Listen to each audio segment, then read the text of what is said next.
After her parents died, Sophia moved into her aunt's mysterious mansion, but there was one rule she could never break. Never open the locked room. But every night she heard crying behind the door. Whispers called her name in the darkness. And when Sophia finally opened the room, she discovered hundreds of paintings of her dead mother. Then she saw the newest painting. It showed Sophia standing inside the room, with something smiling behind her. Tonight's story will take you inside a cursed house filled with dark secrets, ghosts, and a terrifying mystery hidden for over 20 years. So turn off the lights, relax, and enjoy this chilling English horror story. The Locked Room, complete English horror story for listening practice level 3. Chapter 1. The Accident. Sophia Carter lived with her parents in a small apartment in the city. Her life was simple and peaceful. Every morning her father drove her to school before going to work. Every evening her mother cooked dinner while singing old songs softly in the kitchen. Sophia often complained about boring homework, noisy neighbors, and waking up early for school. She never realized how beautiful her ordinary life was, until one terrible night changed everything. It was snowing heavily outside when the phone rang. Sophia was alone at home studying for an English test. At first she ignored the call, but the phone kept ringing. Finally, she answered. "Hello?" A strange man spoke carefully. "Is this Sophia Carter?" Yes, the man paused. "There has been an accident." Sophia felt cold immediately. 30 minutes later, she sat in a hospital hallway under bright white lights. Doctors walked past her silently. Somebody gave her a cup of tea. She never drank it. Finally, a doctor approached slowly. His face already carried the answer. "I'm sorry," he whispered. Sophia's world ended that night. Her parents never came home again. Chapter 2, Aunt Clara. After the funeral, Sophia discovered something painful. Most relatives only cared about money. Nobody wanted responsibility for a 16-year-old girl. People argued quietly in corners. "She can stay with us temporarily. We don't have enough space." What about boarding school? Sophia sat silently beside the window, listening to them discuss her life like she was invisible. Then the church doors opened. A tall woman wearing black walked inside. Her face was pale. Her eyes looked tired. "My name is Clara Blackwood," she said softly. "I'm Sophia's aunt." Everyone became silent. Sophia stared at the woman in confusion. Her mother never mentioned a sister, but Clara signed several papers calmly, and by sunset Sophia left the city forever. The drive lasted 4 hours. Rain hit the windshield continuously. Dark forests surrounded the road. Sophia looked at Clara carefully. "You really knew my mother?" Clara kept driving. "We were sisters." "Why didn't she ever talk about you?" For the first time, Clara looked uncomfortable. "We stopped speaking long ago." "Why?" Clara tightened her grip on the steering wheel. Some memories should stay buried. After that, silence filled the car again. Near midnight, they finally arrived. Sophia looked through the rain-covered window and froze. The Blackwood house stood alone on a hill under dark clouds. It looked ancient. Dead trees surrounded the property. Tall windows stared down like empty eyes. The iron gate screamed loudly as Clara pushed it open. The moment Sophia stepped outside the car, she felt something strange. The house felt alive, watching her, waiting. Chapter 3. The locked door inside. The mansion smelled like dust, old wood and wet flowers. Portraits covered the walls. People in old-fashioned clothes stared silently from golden frames. Some looked sad, some looked angry. One woman looked terrified. Sophia quickly looked away. Clara carried Sophia's suitcase upstairs. As they walked down the hallway, Sophia noticed a large black door at the center of the second floor. Unlike the other doors, this one had no handle, only a silver lock. Sophia stopped walking. "What room is that?" Clara froze immediately. Her face became pale. "That room stays locked." "Why?" "Because it must." Sophia waited for an explanation. None came. Clara stepped closer. Her voice became cold. "You must never try to open it." Sophia nodded slowly, but curiosity had already entered her mind. That night, Sophia could not sleep. Wind scratched the windows. The old house creaked endlessly. Then, around 2 a.m, she heard footsteps above her ceiling. Step, step, step. Sophia sat upright in bed, but there was no third floor. Her room was directly below the roof. The footsteps continued anyway. Then she heard crying, soft crying. A woman crying somewhere inside the house. Sophia pulled her blanket tightly around herself and prayed for morning. Chapter 4. Evelyn. The next afternoon, Sophia explored the mansion while Clara visited the village. The house seemed endless, long hallways, dusty mirrors, closed doors, forgotten rooms. Finally, Sophia discovered a small library. Inside were hundreds of books and old family photo albums. She opened one carefully. Most photographs showed Clara and Sophia's mother as children, swimming, laughing, playing piano together. They looked happy, very happy. Then Sophia noticed another girl in several photographs. She had curly dark hair and bright eyes. Under one picture, somebody had written, Clara, Rose and Evelyn, summer 1989. Sophia whispered softly, Evelyn. Suddenly, bang!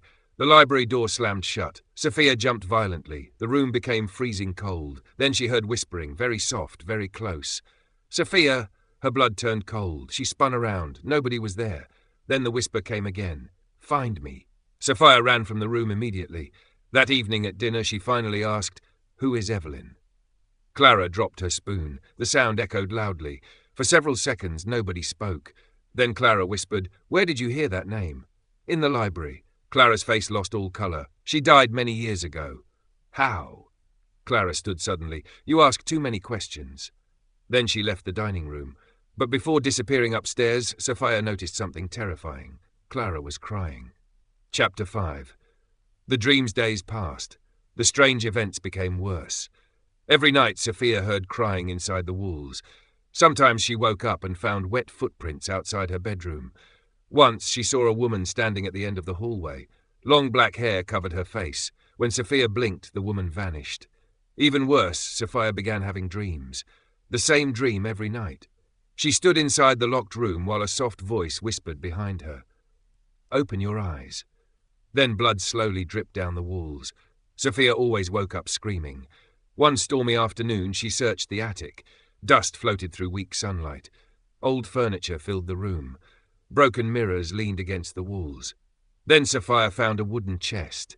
Inside were old letters tied together with black ribbon. Most were written by her mother. One letter said, Dear Clara, I still hear Evelyn crying at night. Father should never have opened the room. We were children, and now this curse belongs to us forever. Sophia's hands trembled. Another letter read, If Sophia ever returns to the house, protect her. Protect her from what? Suddenly, creak! A floorboard moved behind her. Sophia turned quickly. Clara stood at the attic entrance. Her expression looked terrifying. You should not read those. What happened here? Sophia whispered. Clara slowly looked toward the second floor. There are things inside this house that should never wake up.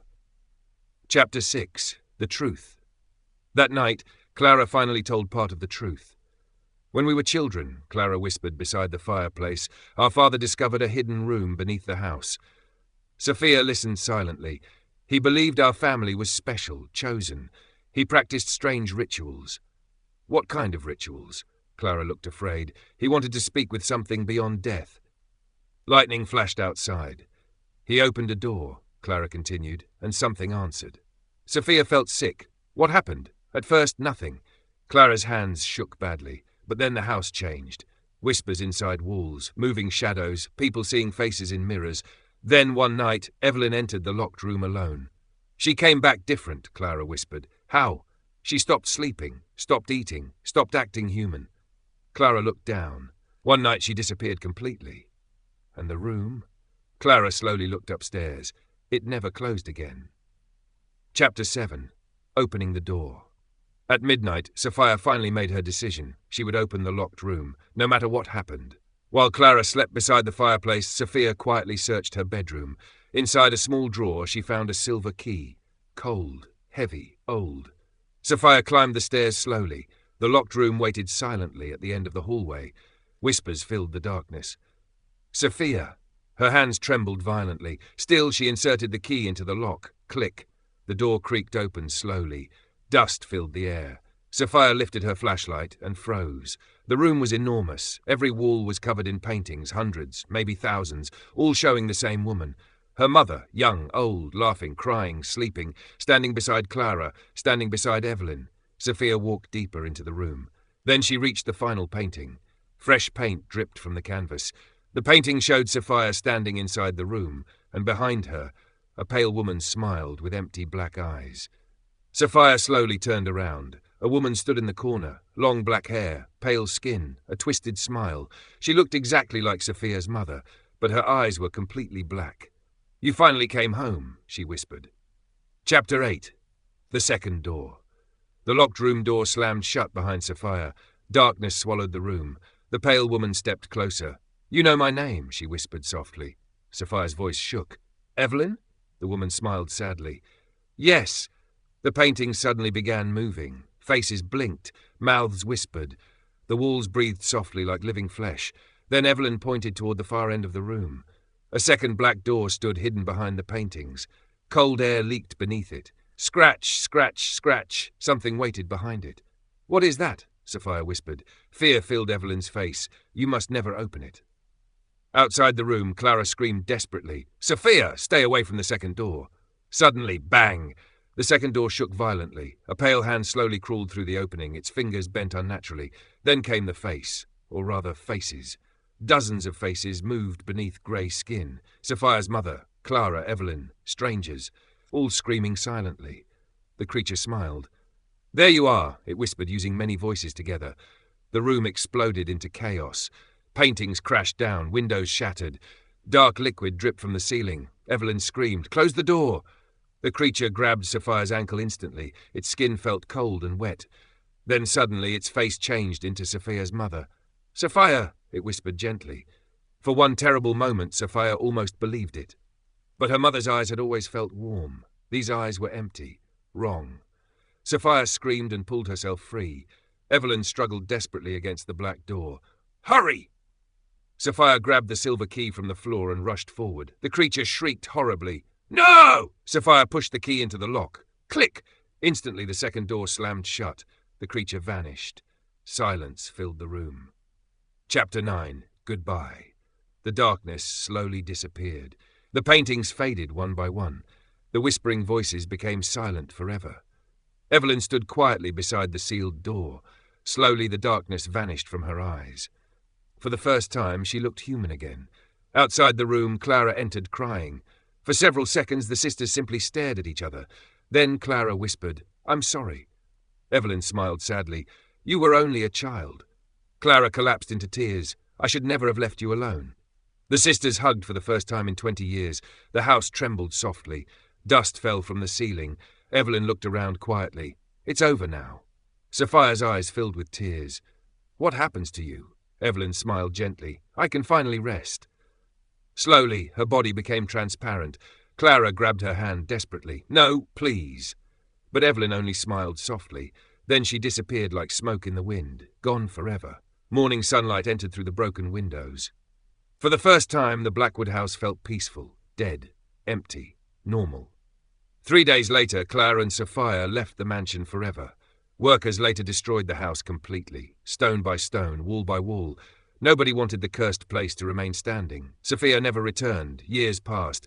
Eventually she tried to forget everything, and slowly life became normal again, or at least she thought it had. Because one rainy night, many years later, Sophia woke suddenly at exactly 3:13 a.m. Her apartment was silent. Then she heard it. Scratch, scratch, scratch, coming from inside her bedroom wall. Sophia slowly turned toward the darkness, and there, beside her mirror, stood a tall shadow with many smiling faces.